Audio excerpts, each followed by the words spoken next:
Welcome everybody to the Single on Stiletto Show. I'm Suzanne Oshima, and I'm a matchmaker and dating coach at Dream Bachelor and Bachelorette, and I'm also the founder of Single on Stilettos. Today we have on our show Lynda Layng, and she is the founder of Healthy Hoboken Girl. And for those of you that don't live on the East Coast and don't know where Hoboken is in New Jersey. It's right across the river from New York City. So welcome, Lynda, to the show.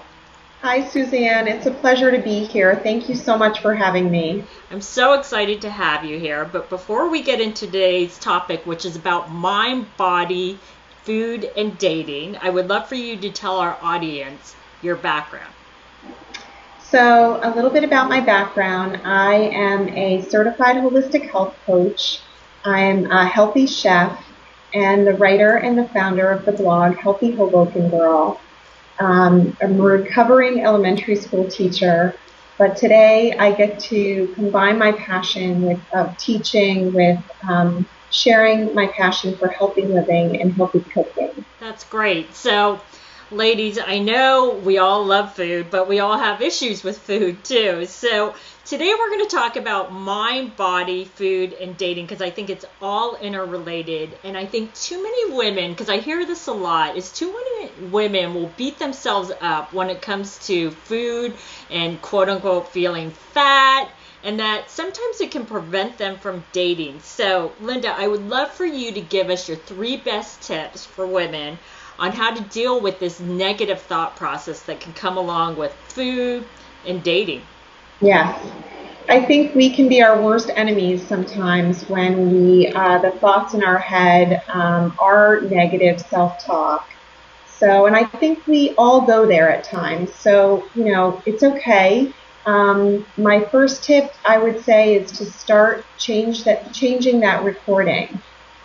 Switching up those thoughts in your head.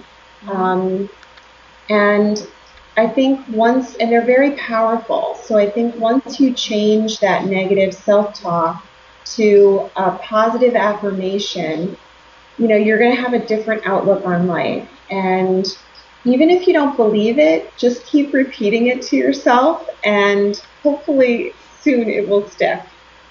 Can you give us an example of a positive affirmation that a woman should use? That would be a good choice. Yeah, I am beautiful. I am smart. I am healthy. The list could go on forever. I am happy. I'm grateful. Keep going with those positive thoughts. They really do help. I think that's really, really important because it's true. When you start to get into that negative self-talk, it keeps like replaying in your mind. So if you do repeat that mantra, I think it will definitely help. So can you give us your second best tip? Yeah, so my second tip would be kind of along those same lines, maybe using, but not just saying it in your head, but having it in front of you. So on your computer screen, on your mirror, a little Post-it note of an affirmation to remind yourself of, to be kind to yourself and talk to yourself well. Your body is listening, your mind is listening. So, even if you have to stop, if you have a negative self-talk, stop in the middle of it and change that up. I think that's great. I love that you said, put a Post-it on a mirror, because I think that's when we as women get so critical, is when we look in the mirror and we're like, I don't like how I look today. So I think it's great to put that up on a mirror. And it's the smallest thing, but I think it can really make a difference. Yeah, I enjoy, I'm sure you know of the Yogi brand teas, and on each tea bag they have a quote. And usually they're so positive and they just brighten my day. So I usually have even kept a few of those and put those around my house, and they've reminded me to, stay positive. Great. So What's your third best tip?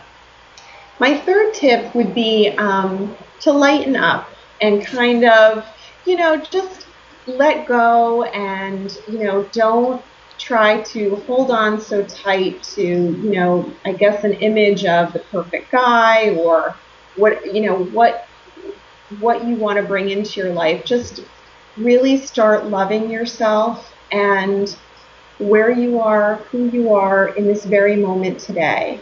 And just just, yeah, lighten up and practice more self-love. I love that tip because it's so true. I think we're so much harder on ourselves than anybody else could be. And so it's true. We do just need to lighten up and not take things so seriously. Yeah. And you're going to have those off days, but just let it happen. But, don't get so down on yourself about it. I think that's a great, great tip. So do you have any other suggestions? My last suggestion would be something that I have just started incorporating into my life in the past year, which is practicing meditation. And it doesn't have to be in a class or for very long, but I found that it's really helped ground me and center my day. And I usually try to start, with a minute or two. I don't have much time sometimes in the morning, but I found that if I meditate for even a minute and kind of set myself up for that and look forward to that minute where I can just focus on myself, that really makes me happy and more positive throughout the day. I think that's a really, really great tip, and I think it's really important to put you in that positive mindset from the very beginning of the day, because it really does. Lynda, these have been some really, really great tips. So I'm going to ask you one last question. Give us your best tip when it comes to food and eating. This is my favorite question, and I always love to answer this. I would just say eat more real food, less processed. You want food that's going to go bad, so just eat real food before it goes bad, but keep it really real. I think that's a great tip, because I think too many of us eat processed foods and we don't realize it because it's quick and easy, but we're going to feel so much better if we eat, like you said, real food. That's great. So, Lynda, how can people find you? So you can find me on my website, healthyhobokengirl.com. And I'd love it. Thank you so much. Great. Well, thanks, Lynda, for being on the show, and thanks everybody for joining us on the Single and Stilettos show. Our show is available both in video format and podcast format. If you would like to view the videos, you can go to singleandstilettos.com. If you would like to get the podcast, you can download it from iTunes. And if you would like to get our free report on the top 10 secrets on what attracts a man and what turns him off, you can click right here on the video, or you can go to singleandstilettos.com.